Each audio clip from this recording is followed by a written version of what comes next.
Bapak Ibu yang dikasih Tuhan, senang sekali bisa kembali hadir untuk membagikan berkat kebenaran sabda firman Tuhan.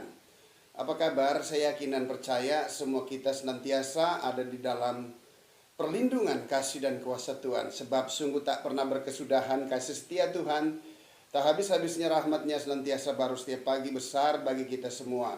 Dan hari ini adalah hari yang telah Tuhan jadikan bagi kita. Oleh sebab itu hendaklah kita senantiasa bersuka cita dan bersorak-sorai, sebab di sepanjang musim hidup kita ada kuasa yang menyertai setiap kita, sehingga kita mempunyai kuasa dan otoritas untuk menghadapi segala situasi, kondisi, keadaan yang ada. Bahkan Tuhan rancangkan kita akan lebih daripada pemenang, bahkan keluar lebih daripada pemenang. Haleluya. Nah, sebelum kita mendengarkan sebagian dari kebenaran firman Tuhan, marilah kita berdoa terlebih dahulu. Bapa di surga, di dalam nama Yesus kami bersyukur, terima kasih untuk segala berkat, limpah rahmat, anugerah, kasih setia, penyertaan, perlindungan, pemeliharaan Tuhan yang ajaib dalam setiap hidup kami. Bapa di surga, kembali kami rindu, biarlah kiranya Tuhan boleh berfirman dan berbicara bagi kami. Untuk itu ya Bapa, berfirmanlah bagi kami, memberikan kekuatan bagi kami sesuai dengan kebenaran firman Tuhan. Tutup bungkus kembali kami semua dengan kuasa darah Yesus. Malaikat Tuhan senantiasa berkemah di sekeliling kami. Tembok api kemuliaan Tuhan senantiasa memagari kami, sehingga Tuhan sendirilah yang menjadi kemuliaan di dalam setiap kehidupan kita. Terima kasih Bapa di surga, di dalam nama Yesus kami berdoa. Haleluya, puji Tuhan. Kita yang percaya serta diberkati katakan bersama dengan saya, amin. Haleluya.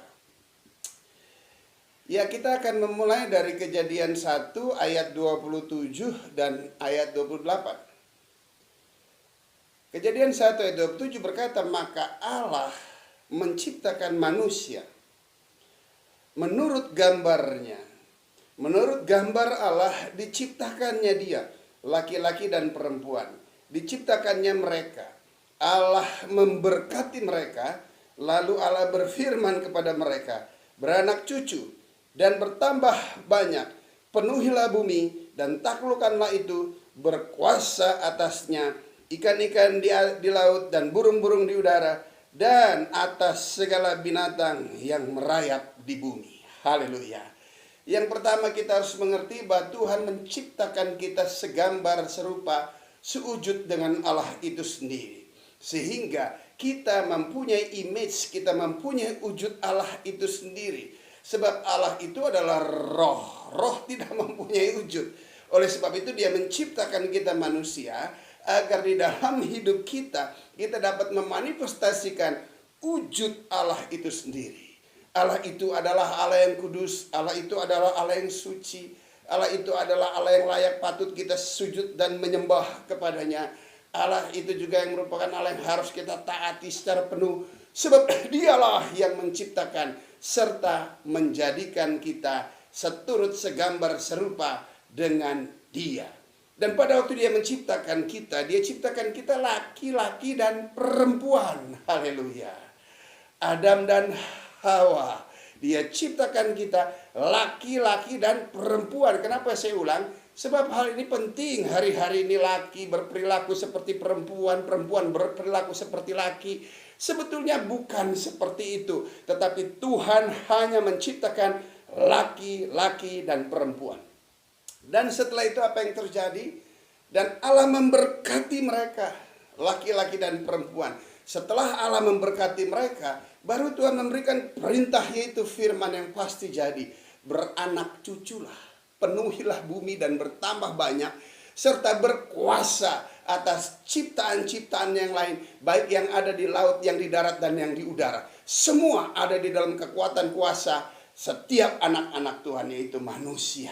Sering saya kasih dan dikasih Tuhan, di tengah situasi kondisi keadaan yang seperti itu, maka Allah menempatkan manusia pada tempatnya, yaitu Taman Eden, di mana di situ tidak ada sesuatu yang jahat. Sering saya kasih dan dikasih. Tetapi di tempat itu juga ada pohon pengetahuan yang jahat dan yang baik, yang Tuhan minta kepada manusia, semua buah yang ada di dalam taman ini engkau boleh makannya dengan bebas, tetapi tentang buah pohon pengetahuan yang baik dan jahat, jangan coba-coba engkau menyentuhnya, karena pada waktu engkau menyentuhnya, engkau pasti mati. Artinya di tengah kesetaraan antara Allah dengan manusia, kesetaraan antara Allah dengan manusia. Allah hanya memberikan pembatas untuk mentaati apa yang Tuhan tidak ingin kita kerjakan dan lakukan. Yaitu jangan menyentuh pohon pengetahuan yang jahat dan yang baik. Tetapi apa yang terjadi? Manusia pada waktu sesuatu dilarang justru semakin merangsang untuk bisa melakukannya. Dan di tengah kondisi keadaan seperti itu, maka lihat iblis yang jahat menggoda manusia. Manusia digoda, tergoda, dan menggoda. Haleluya. Dan akhirnya apa? Kita tahu ceritanya, maka manusia jatuh di dalam dosa. Namun sebelum manusia jatuh di dalam dosa, Tuhan juga berfirman kepada manusia. Ya, terambil dari Kejadian pasal 2 dari ayat 24 dan 25. Di situ dikatakan, laki-laki akan meninggalkan kedua orang tuanya menjadi satu dengan istrinya. Haleluya. Dan selanjutnya mereka berdua telanjang, tetapi mereka tidak malu.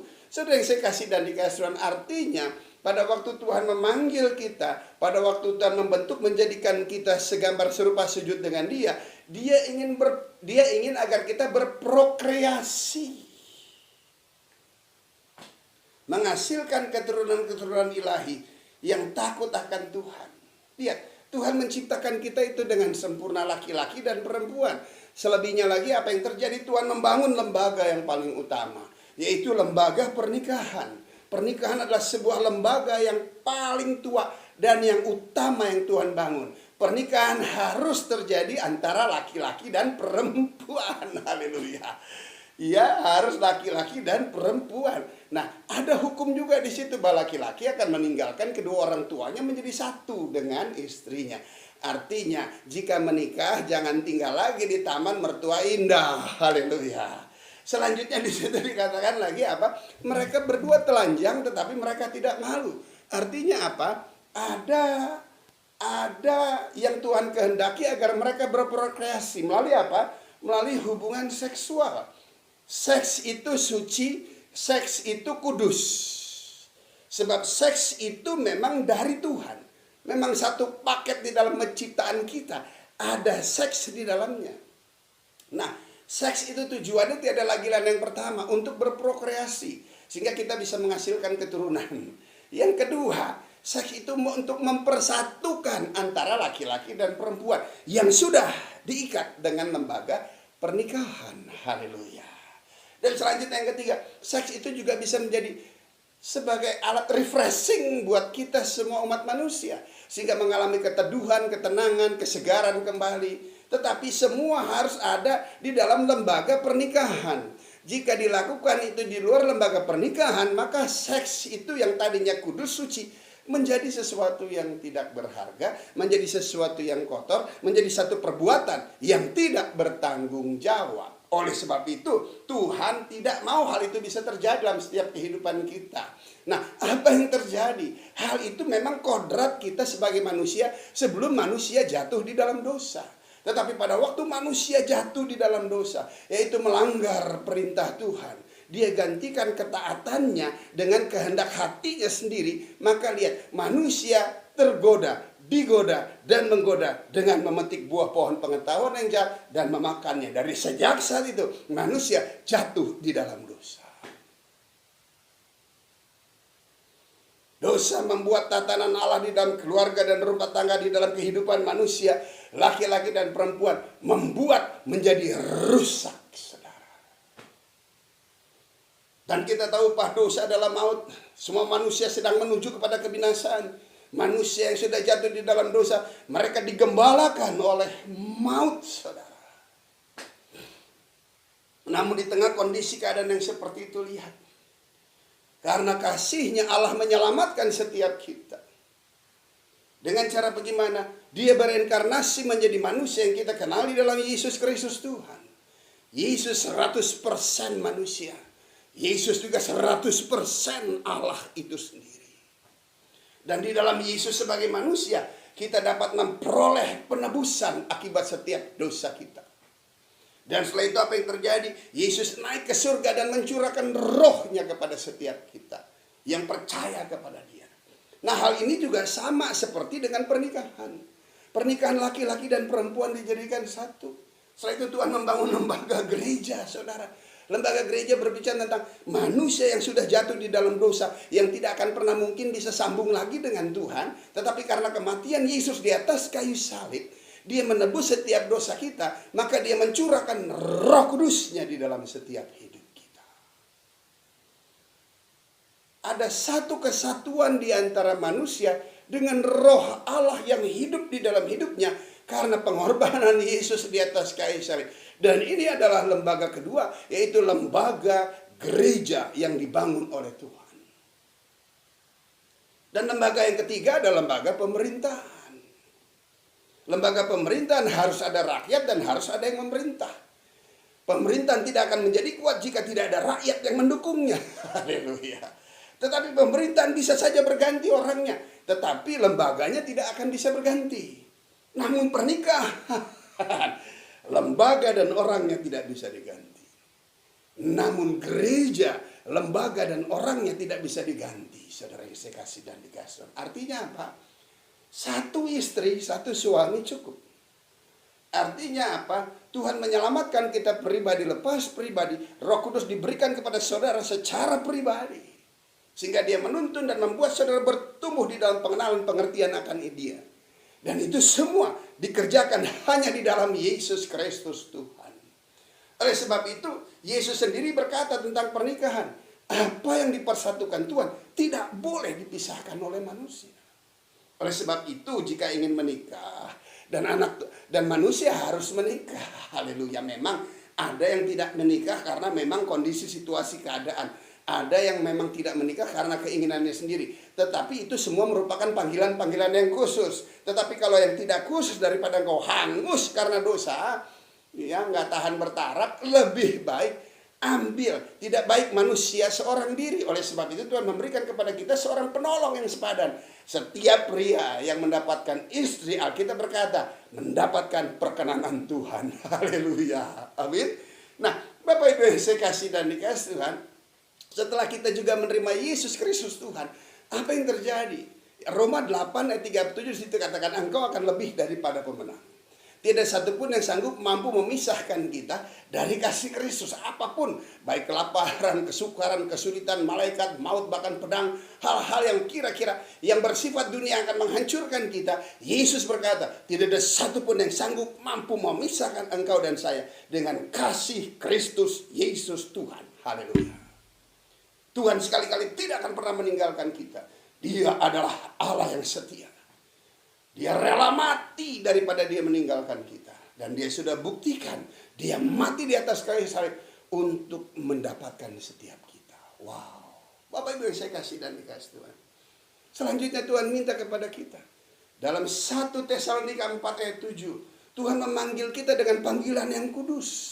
Oleh sebab itu kita harus mempunyai kehidupan yang kudus. Hidup yang kudus artinya hidup yang benar. Mempunyai keinginan yang benar. Di dalam pribadi yang kudus, pribadi yang benar. Di tengah keluarga dan rumah tangga kita juga rumah tangga yang kudus. Saudara yang saya kasih dan dikasih. Nah, lembaga pernikahan dengan lembaga gereja sebetulnya ada kemiripannya. Nah, kemiripan itu karena memang terjadi suatu penyatuan yang tidak mungkin boleh dipisahkan. Bagaimana caranya? Kalau saya boleh berikan ilustrasi seperti ini. Pernikahan Kristen itu bukan seperti amplop ditempel perangko yang menggunakan perekat lem. Jika nggak ada lem bisa pakai lidah nempel. Nah, ini bukan pernikahan Kristen. Ini bukan penyatuan antara Roh Kudus dengan umatnya. Karena faktor kimia dan cuaca bisa lepas. Tetapi penyatuan pernikahan Kristen itu seperti permata, saudara. Lihat, dia dua pribadi dijadikan satu. Pertamanya lihat, dua pribadi. Saya bedakan colornya, ada coklat dan ada biru. Laki-laki dan perempuan. Gak boleh coklat sama coklat, biru sama biru gak bisa. Sesat itu. Selanjutnya lihat. Latar belakangnya apa, tapi lihat. Ya. Pacaran cinta pertamanya sama siapa, tapi jadinya sama siapa. Itulah rahasia ilahi. Sebab jodoh di tangan tuh. Lihat tuh. Akhirnya apa? Lihat, dijadikan satu tapi bukan ditempel seperti amplop dan perangko. Dalam pernikahan Kristen, termasuk di dalam hubungan kita secara rohani, kita pasti akan melewati 3 hal. Pertama, setelah diberkati, Anda masuk fase bulan madu. Pertama, waktu kita terima Yesus sebagai Tuhan dan Juru Selamat pribadi, kita mengalami fase cinta mula-mula. Haleluya. Setelah itu masuk yang kedua, fase kedua. Fase apa? Fase konflik. Tidak mungkin tidak ada konflik di tengah keluarga dan rumah tangga sekalipun Tuhan yang mempersatukan. Sedemikian juga secara rohani. Pada waktu kita menerima Yesus telah melewati fase cinta mula-mula. Dan kita tahu setelah kita masuk dalam fase pertama cinta mula-mula, kita akan masuk kepada fase yang kedua, itu fase konflik. Fase konflik dalam hal apa? Dalam melakukan kehendak Tuhan. Sebab pasti akan konflik terjadi. Sebab jalanmu bukan jalanku, kehendakmu bukan kehendakku. Ya, sejauh langit dari bumi sedemikianlah jalanmu dengan jalanku, pasti konflik. Namun konflik itu bukan untuk membawa kepada pemisahan kepada setiap kita. Tapi konflik itu justru untuk membawa kepada kita masuk pada satu hubungan yang dewasa. Haleluya. Nah, kalau saya boleh ilustrasikan hal yang seperti itu, tadi yang seperti itu. Nah ini, amplop dan perangko tadi seperti ini. Dan setelah itu lihat, penyatuannya bukan lem, tetapi penyatuannya adalah konflik. Sebab pernikahan Kristen itu bukan 2 pribadi ditempel jadi satu, tapi 2 pribadi dieratkan menjadi satu. Dengan cara bagaimana? Konfliklah yang menyatukan mereka semua. Haleluya.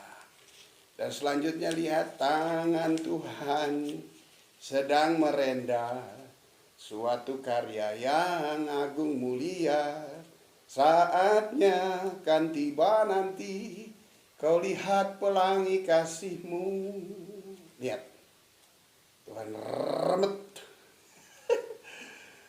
konflik justru untuk mempersatukan, mempererat, sehingga tidak ada satupun yang sanggup mampu memisahkan setiap kita, baik secara rohani antara kita dengan kasih Kristus Yesus Tuhan, baik dalam hubungan keluarga dan rumah tangga, itu pernikahan antara laki-laki dan perempuan. Lihat, ya, konflik itu lihat sekalipun berat tetapi tetap ada di tangan yang mempunyai kuasa yang sekali-kali tidak akan pernah melepaskan kita. Nah, hasil konflik itu lihat apa yang terjadi. Nah, sudah tidak lagi terlihat lembaran yang coklat dan lembaran yang biru, tetapi sekarang sudah menjadi satu kesatuan yang utuh. Dia menjadi satu, tetapi ada 2 unsur di dalamnya. Dan Anda bukan lagi 2, tetapi Anda adalah satu. Seperti pernikahan Kristen antara laki-laki dan perempuan, sedemikian jugalah kesatuan kita di dalam Kristus Yesus Tuhan dengan kuasa Roh Kudus yang termeterai di dalam setiap kehidupan kita.